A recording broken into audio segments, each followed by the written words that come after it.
So hey, Laura and David, we've got a good group gathered, 50 or so people. So it's just past the hour. So I think we should get going. So thank you everyone for joining, and also thank you everyone that sent in comments and questions. Laura, David, and I found them very, very helpful, and really good to hear from you and see that this topic is obviously resonating and something we need to talk about, and we're going to talk about it right now. So without further ado, from the Edge, David Trubridge from New Zealand, and my good friend and collaborator, Ms. Laura Britt from Austin, Texas. So David, I'll pass it over to you.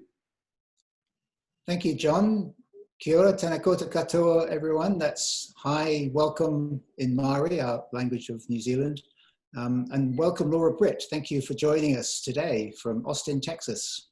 It's a real pleasure, real pleasure. So thank you all of you who have sent in questions already. We'll work through some of those as we progress, and probably you'll find that some of those questions are actually answered in our conversation anyway, but if we haven't, we'll look at them later in the time. Essentially, this is talking about working from home.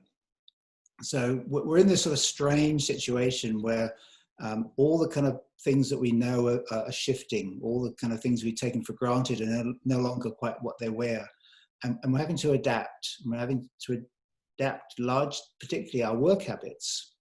And so it was interesting to see that about 2/3 of the people who responded to the questionnaires that we sent out in advance said that they're seeing a shift in buying habits of people buying, ordering, where the work orders are coming from. It's more residential, less commercial. And we know that people are, obviously we can't travel as much because we can't crowd together on public transport. Crowded offices are being restricted because of passing the disease around. So this working from home is becoming almost the norm, and probably will do for some time in the future. So how do we, as interior designers or product designers for the interior, how do we respond to that? Particularly Laura, what are you seeing? What shifts are you seeing, and how are you adapting your business to accommodate those shifts? Right. So our business is based on both commercial design and residential design. And we certainly are observing some changes in the way business is coming to us. As I was literally dialing into this call, we had yet another inquiry for a residential project. So the inquiries for residential projects continue. We're quite thankful for them. They continue to flow in pretty steadily. That doesn't mean every project is a fit, but they certainly are coming in. Commercial projects, we are seeing a slower start for the commercial projects. I think that with COVID, there's a lot of hesitation. It seems that I'm sensing a lot of hesitation from probably equity partners more than anyone in committing to these projects because they aren't quite sure how we're going to reside in multifamily units, which is a lot of the work that we're doing. We, on the residential side, we work with single family homes, but on the commercial side, we work quite often with multifamily homes. So these are places where you have more densely populated areas. And I think that's one of the biggest questions we all have right now with the virus. So we're certainly seeing a change in the flow of work, almost like an increase in the flow of interest in people being in their homes and accommodating for working from home. We've had clients who, we finished a project, everything was finished and installed, and now they come back and they say, oh, now we're actually going to work from home permanently. This person will never be going back to the office, so now we need to adapt the space. So we're seeing that, a fair amount of adaptation for people who are still in working mode to make the homes work for them, because it's such a different environment. We're all on these Zoom calls or various forms of video calls, and accommodating for that acoustically is one of the things that we're seeing as a challenge right now. Acoustically, so how do you respond to that? Is that creating kind of pods where people can separate themselves off, or is it just general dampening in the space to sort of stop noise infiltrating where you're working? Yeah, it depends on the space that we're working with. I almost feel like this could be, someone had asked what could you do in the field of design. I almost feel like, you know, taking a video tour with people in their homes and helping them imagine and use your design training and thinking to help them imagine how to create space within their existing conditions would be something that would be so helpful for people right now. I think people who don't have that design training and that design thinking behind them, they can't quite envision it in some ways.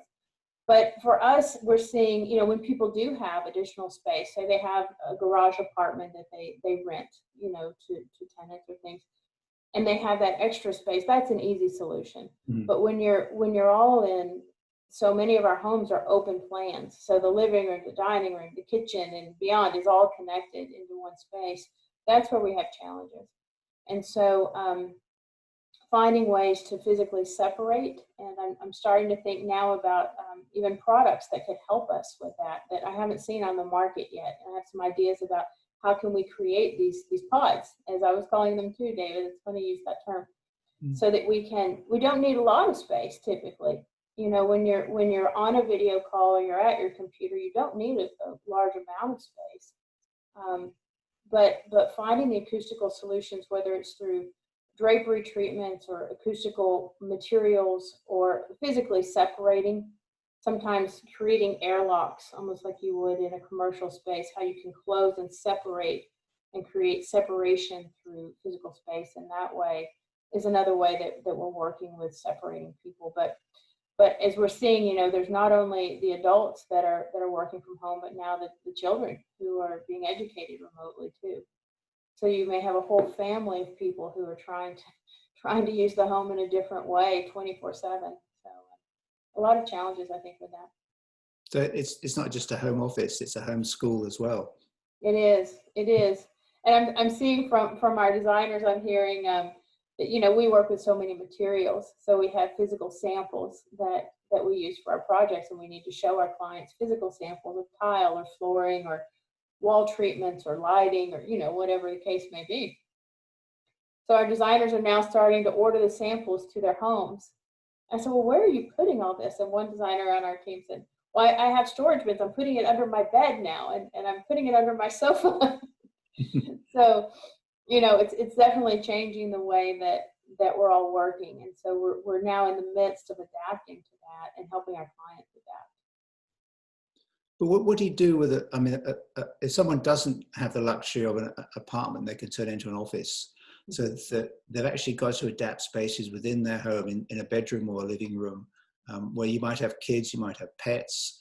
How do you adapt those sort of spaces to function efficiently? If other people are there, like someone's in the background who's doing housework or doing the other work with the kids, that's a massive kind of intrusion into the space that you have to do to kind of separate those activities.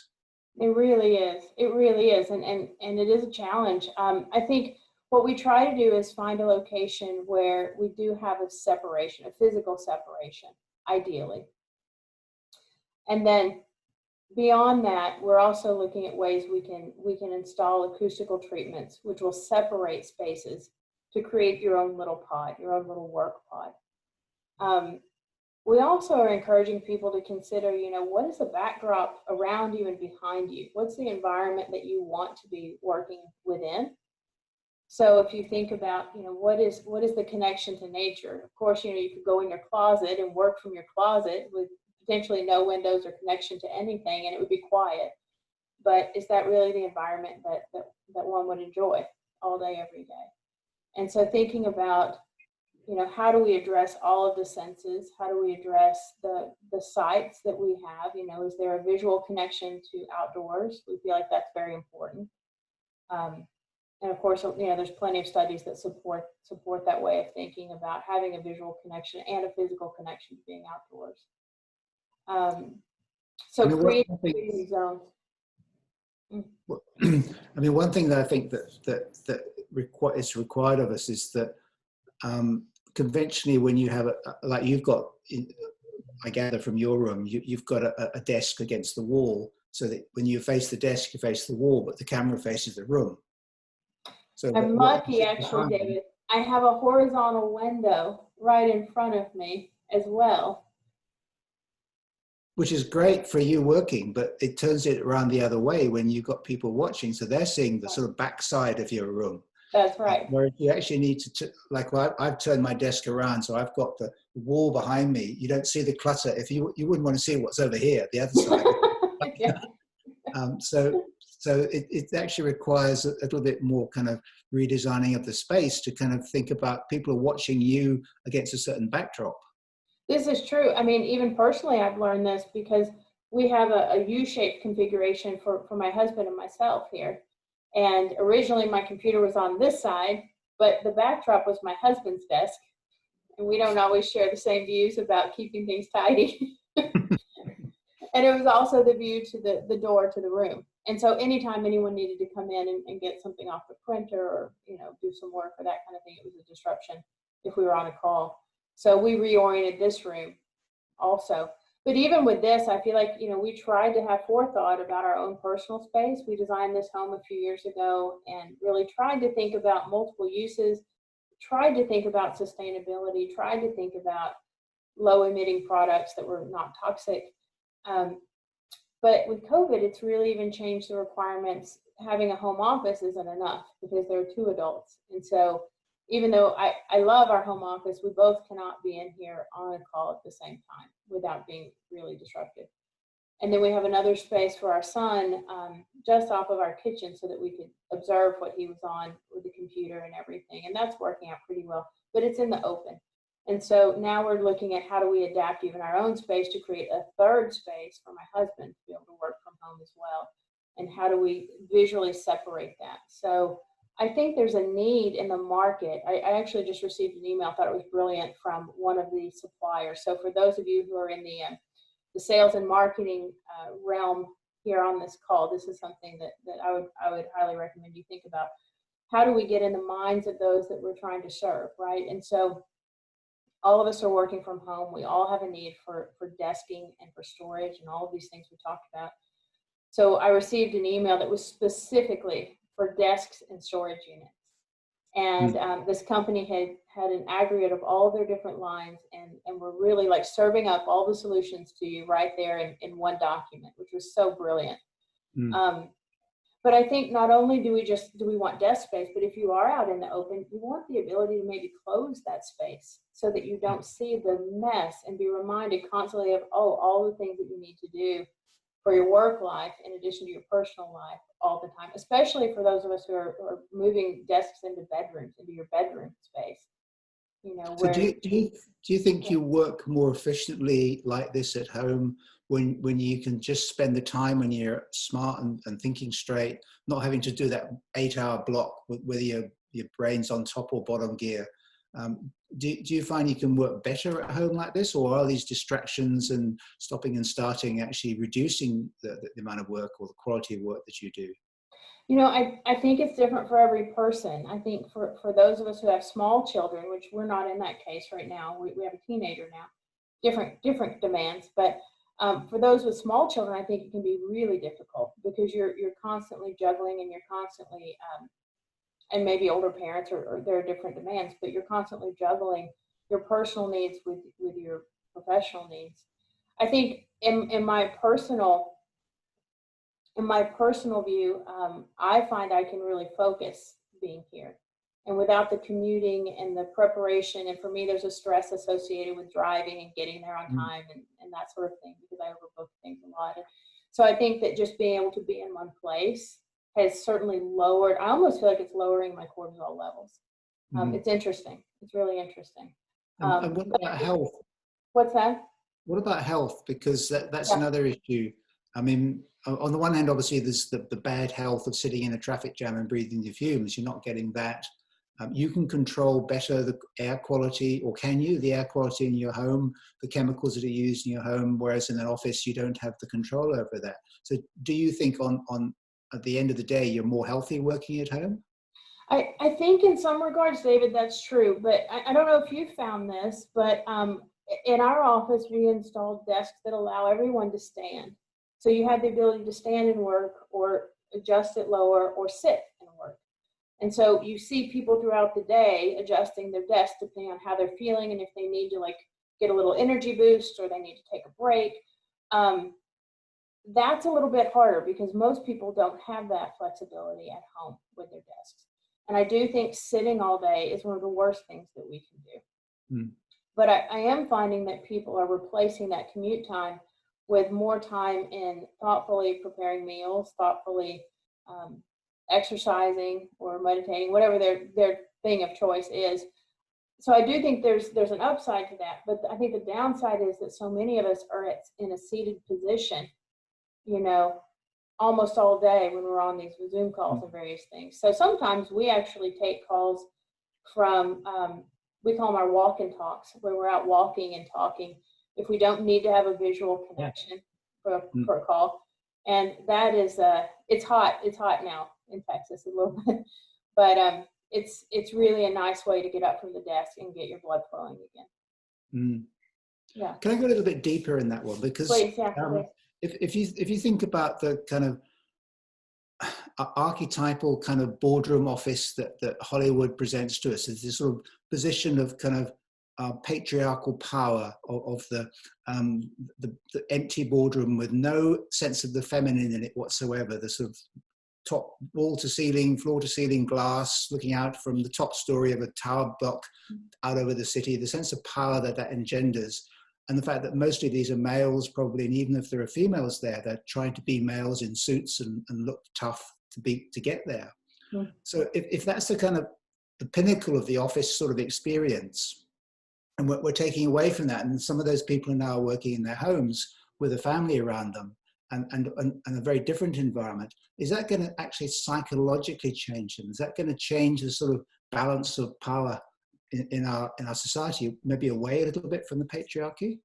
Gosh, what a brilliant observation. I think that's spot on, actually, and a thought I hadn't considered in the past. But I do think when you see, you know, that strong male energy, whether it's in a female or a male, shift because, you know, the dog's running in or the kid needs help with tying their shoes or whatever it is, all the things we're experiencing in real life. I mean, there's no hiding that. You know, there's no facade of putting on your suit and tie and going, you know, to sit in your glass office. You've got to go, oh, hang on a minute, I've got to go and take the washing out of the dryer and hang it out. I'll be back in 10 minutes.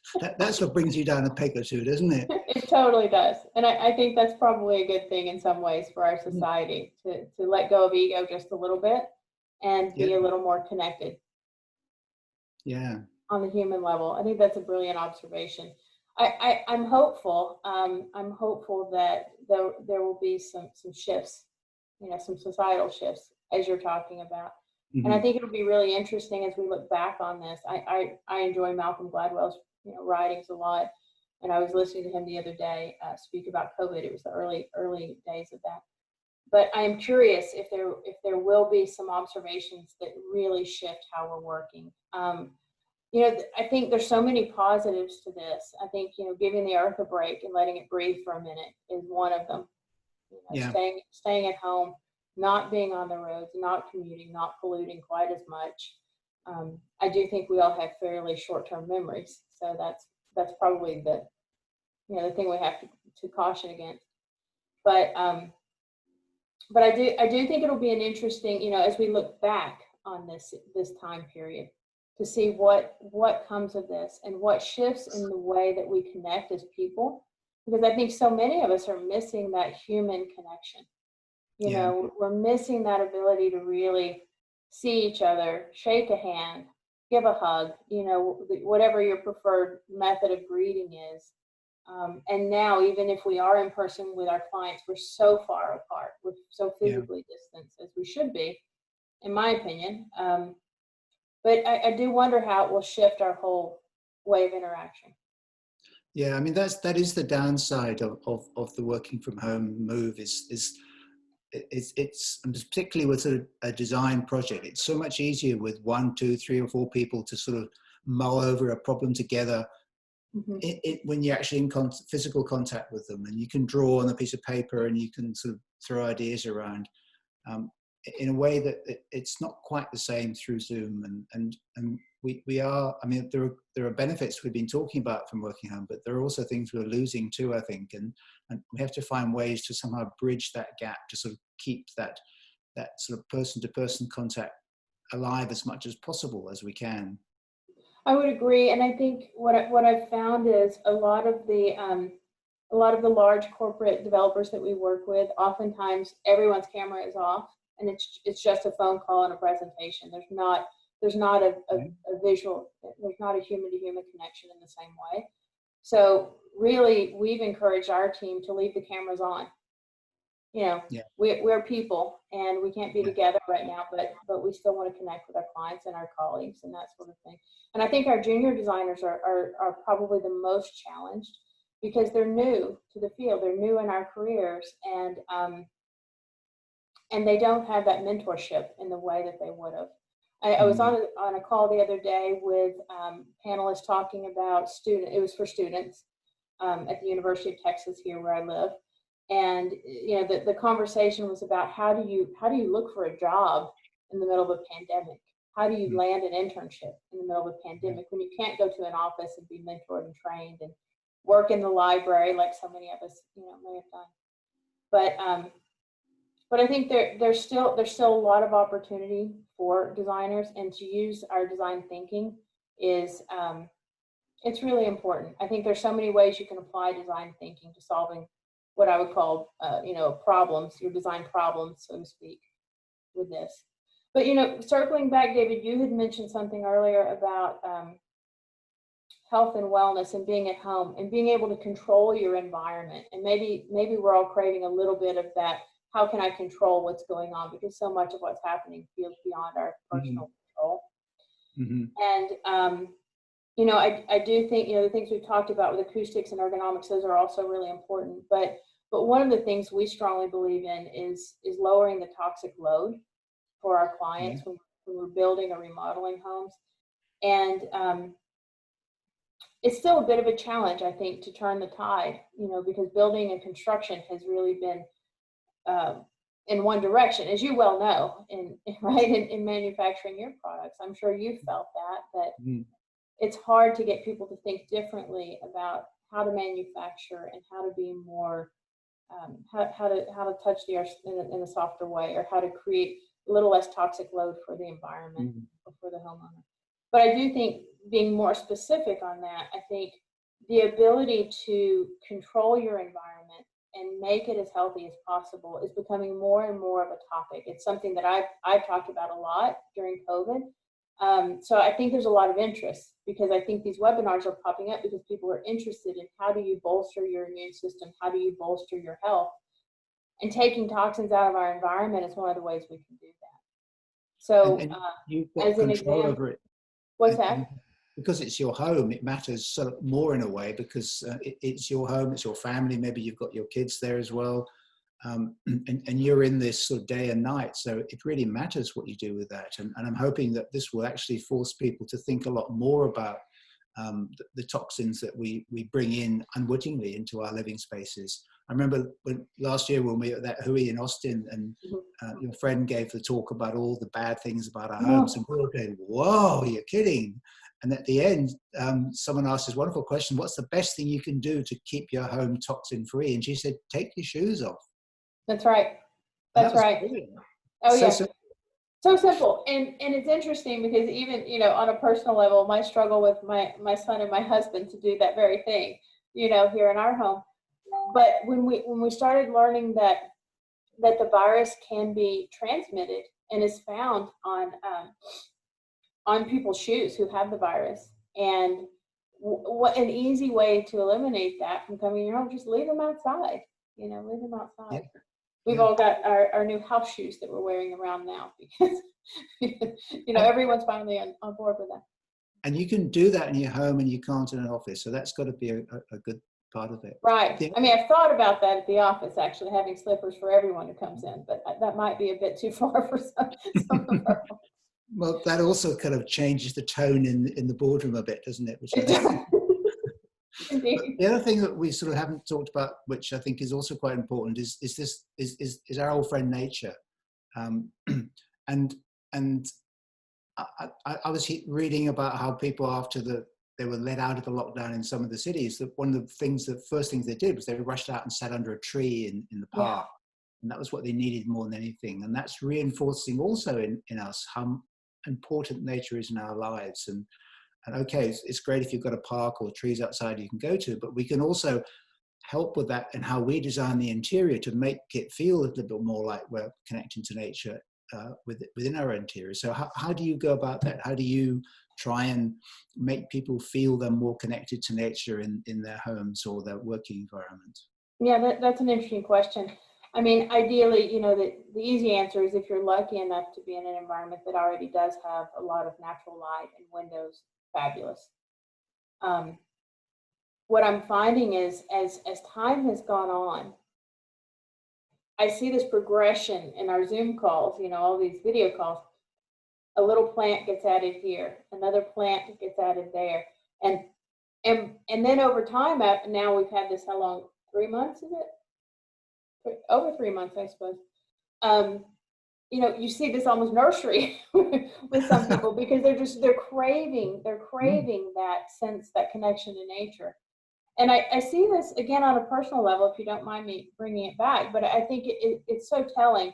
My parents are now in an assisted living home they're in Oklahoma. And I'm so thankful because they're being well cared for, and they're being very cautious because in another facility there, they've had several cases of COVID. And so the place where my family is being very, very careful. But the challenge is my parents love being outside. They love gardening. They love their flowers. They love their birds. And I think now we have to really watch, like, what is that connection to nature? And when we don't get it, like for those of us who are living in dense urban cities, you know, we can't go out. We can't be outside at all, even for a while. What's the emotional impact that has? You know, the psychological and emotional impact, I think, is quite real. It's quite real.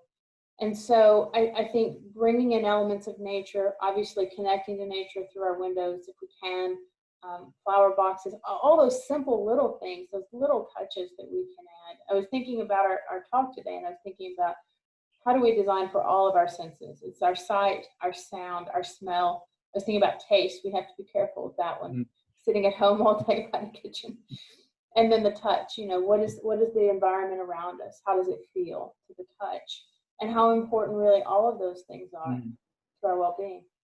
But it's not just a question, or the solution is not just a question of bringing plants into the room. It's also about how does that awareness of nature infiltrate our design process? How do we actually, in everything we do, sort of implement the kind of the good things of nature into our solutions? Exactly. It's making our design become more biophilic, more nature-led, rather than rational and human and imposing a will onto something. It's rather it's a nurturing rather than an imposing, I think, is the right. Kind of way. I mean, I feel that your design process really embodies this. Maybe you'd like to share a bit about your thought process on this as well, because I mean, if I look at anyone, you know, you seem to embody this idea of bringing nature into the elements that you create, and it seems to really influence the way that you think about design. It's just like part of your DNA, it seems like, more than most. Yeah, I mean, it always has been, and I can't sort of not do that, because that's where my heart lies, in that environment out there, and it's what sort of drives me. But I also have this belief that what we do, what we create with that, is actually beneficial to people, because of that. There's a guy we might be talking with, maybe a scientist who's done some research on the West Coast in Portland, and he's studied brainwave patterns of people when they're in different environments, and has shown that some environments actually create a bad brainwave response, and others create a good one. The ones that create bad responses are kind of white cube boxes with nothing in them. And the more texture and patterning and nature effects we can introduce in the environment, the more relaxed and peaceful our brainwaves become, and the more accepting they are. So we can actually measure the response in our brains of the environment in which we're placed. And so knowing that, then we can start, and I believe this about with the lights and the patterns, not just the lights themselves create, but the shadow patterns they create, are reproducing some of those effects which we've lived with in nature for millions of years as a species, living in forests, and it's ingrained in our psyche. And so we kind of still need that. And I think that in this design process with these lights, we're trying to bring that back into our environment. And that's one way we can do it. I mean, you can do it as an interior designer with carpets, with wallpaper, with curtains, with all sorts of different things as well.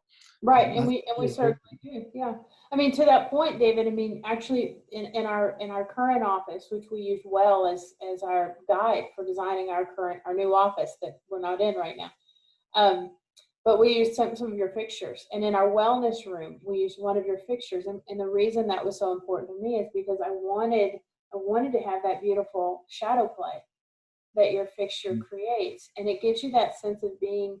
To me, it feels like being under the canopy of a tree, you know, and you have that light pattern that dances through the leaves. And I do feel like it really does. The wellness room is intended to help kind of lower the blood pressure, relax the body, reset and get you ready for the next thing you're going to do. But to give yourself a moment. So lighting in this context is not just creating something for us to read a book at night or light up a space. Lighting is a mood thing, it's an atmosphere thing, it's a psychological thing which actually changes the feeling that you get within a space. And so how we use those lighting products is quite critical in generating that good, well psychological response. Mm-hmm. Mm-hmm. Absolutely. Absolutely. I think it's absolutely critical. So there's so many different elements, I think, to creating this health and wellness component to being at home. You know, being able to control your lighting levels, your temperature controls, your humidity controls. In Texas, it's important to dehumidify homes because we have such a high humidity level here. And that's one of the things that we do to create a healthier environment is we take the humidity out of the environment here and help lower that level in the air. Which reduces mold and mildew growth, which has been a problem in Texas in various buildings.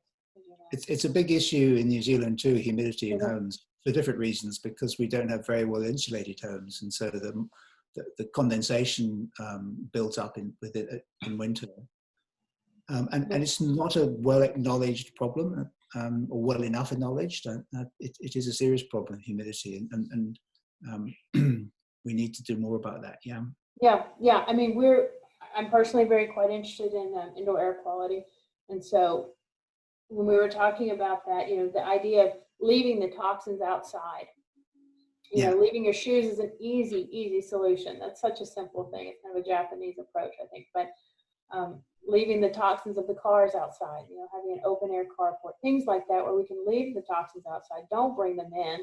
Because then we have to just ventilate them and try to solve for that problem. So the more we can leave that out of the equation completely, and then just ventilate for fresh air and for dehumidification and things of that nature. Use the lighting levels that make you feel good. And we all know what that feels like, to walk into a room and it's this bright overhead light. Yeah.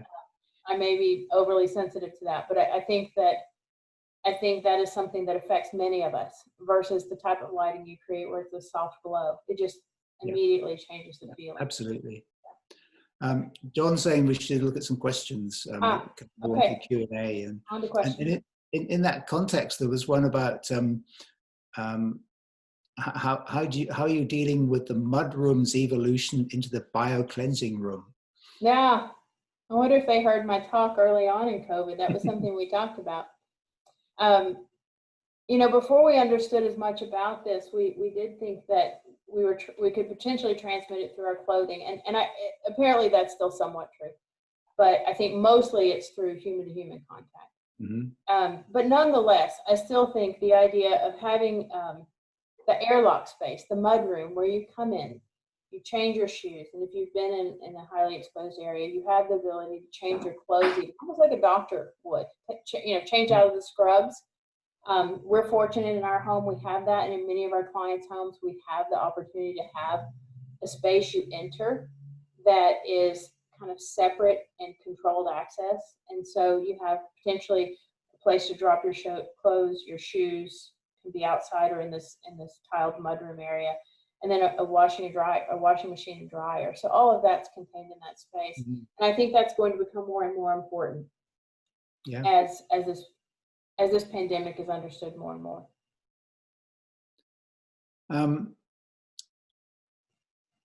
Rodney Fittinghoff asks, and that previous question was Rosekrantz Baldwin. Thank you. Rodney says, please talk about how you would address lighting in the home office environment. You know, I'm a big believer in task lighting, putting the light where you really need it. And that's usually on your papers that are on your desk. It doesn't mean shining it at your screen and creating a glare. Sometimes I think we forget that. And then I think when we're on these calls, sometimes we're in a position we don't even realize it's very dark and you can't see the person you're talking to. And so I think remembering that in lighting is something that's new for us. Most of us have not lived on a video call, for our working hours. So I think we have to think about that too. How do we connect with people? And if we're in a dark shadow, it's difficult to do that. It's hard to read facial expressions and things like that. But I think task lighting, backdrop lighting, certainly that soft glow that we talked about earlier from pictures such as yours, I think are really important. I mean, I think that reference to facial expressions is really important because it's much harder to get those visual cues through a screen than when you're face to face with a person. Mm-hmm. And I think we need to be aware of that and how do we light our faces so that you can actually read those facial expressions better. And that's something I haven't heard mentioned before, but I think it's quite important. Yeah, I think so. Debbie Davidson says, how are you seeing open office trends affected with square footage and interior space targets per city code and sustainability practice, i.e. well building? You know, I'm sure code will be affected by this. I haven't seen direct results of code being rewritten yet, but I wouldn't be surprised if that didn't happen. Right now, I feel like it's such an ad hoc situation between, for us, it's state to state. I know we have people from all over the globe probably on this call, but here in the States, it is state by state, city by city. Are we essential? Are we not? I mean, there's just a lot of very gray zone in that working world. Some of the things that we're doing, a couple of thoughts on that. One is when we thought we would return to work, we were staggering work schedules. We actually physically moved our team so that we were staggered rather than we liked collaborating in a group and having everyone sit together who was on a team. But now, because of COVID and because of social distancing, there's a sense of more space between people and actually spreading out the teams. There's also, I think, a sense of, signage, I think, becoming really important to guide people. We need visual cues. We're really, I think, highly influenced with visual cues. One of our colleagues here, the Asterisk Design Group, they are an environmental designer and have created this amazing sign solution as kind of a, how do I explain this? It's kind of a result of COVID, and it's a way to guide people in larger facilities. So not maybe a small office, but for large office buildings where you're sharing elevators, how do you maneuver that? Yeah. How do you maneuver up and down the stairs of a huge building, if you don't want to be in an enclosed elevator cab? And so I think we're going to see more and more, probably the question about code, there's probably going to be a code response to those types of issues if we see this kind of pandemic continue. Question from Frederick Schuler. How do you interact with vendors, manufacturers, or reps? Great question. I bet we have a few on this call, so they would be interested in that. I'll tell you, I've seen some creative things, but I'll tell you, one of the most helpful things that we've had are video tours of showrooms or products. That has been a lifesaver for us. So although we can't be together in the same way, having a tour of a showroom or a tour of new products through video is really, really helpful. That helped us when we were traveling. We did a short trip to Dallas, and prior to the trip, we did a video tour of the showroom. So it really let us narrow in and prepare for what we thought the clients would need, and it was quite helpful. Other things, you know, we have had vendors come and they'll ship things to our personal homes, which we certainly appreciate. Everyone has been very accommodating, I'll say that. But I think continuing to be responsive is key, and being able to ship to multiple locations rather than just the central office is also very important. But I think the video calls have been great. I think shipping and leaving behind a presentation so that as people do filter in and out of the office, they have the ability to see it and touch it and then sanitize their hands is really helpful as well. I'm trying to think of other things I've seen. Oh, I also saw one of our showrooms here. They had a videographer actually come in and video their entire showroom. So it was almost like you could see on your computer screen what was available from their showroom as if you were there. It was actually quite brilliant, because rather than them having to do a personal video tour every time someone wanted to know what was there, they actually had a videographer come in, film the whole thing, and they posted that on their website. So you could see literally every piece that they had on the floor. I mean, it's got to be all good, isn't it? This shift away from driving around, flying around, all the kind of carbon we were emitting to make these contacts. And even if it's not quite as efficient as it had been before, that's one of the prices which we're going to have to pay for trying to reduce our carbon impact. Because don't forget, this is the big issue behind COVID, is the climate crisis is still lurking there, and it's sort of been overshadowed a little bit, but we've still got to think about that. And so this is a great benefit, is that if more and more we're doing all these functions digitally, excuse me, our contact through clients and the reps and so on, I think we can change our habits a lot. And I think it's one of the great outcomes of this crisis. Yeah, I would completely agree. It's forcing us to do some things I've been interested in doing, which is to get more adept with our 3D visualization and our technology capabilities. And we're not completely there yet, but we're light years from where we were 3 months ago. So I do think it's kind of forcing all of our hands, right, to learn things that we didn't have before in our skill set.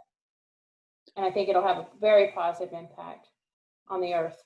Yeah, I hope so. And I think we need to keep that impetus going and not let it slip. I think I've seen New Zealand, we had our lockdown, we finished, we've gone back. And people were saying at the time, oh, it's been really nice. I've enjoyed being slowed down and appreciating things more. And I hope we don't go back to normal again. And we have. And it's kind of tragic. The traffic is as bad or as worse as it always was. And people are rushing around again. And so it's too easy to slip back into that habit. And I think we need to remember the good things and try and hold on to them as much as we can, and put into long-term, embed long-term some of those habits which are actually going to help the next problem, the climate crisis, as we go on. Right. So thank you, Laura, very much. It's been great talking to you. I've really enjoyed this. I hope other people have, and I've got something out of this conversation. It's been a pleasure to share a little bit of New Zealand with a little bit of Austin, Texas. I feel honored. It's great to have this conversation with you, and I do hope others got something out of it. I'm sure John would have a format if there's any questions to follow on. But thanks, David.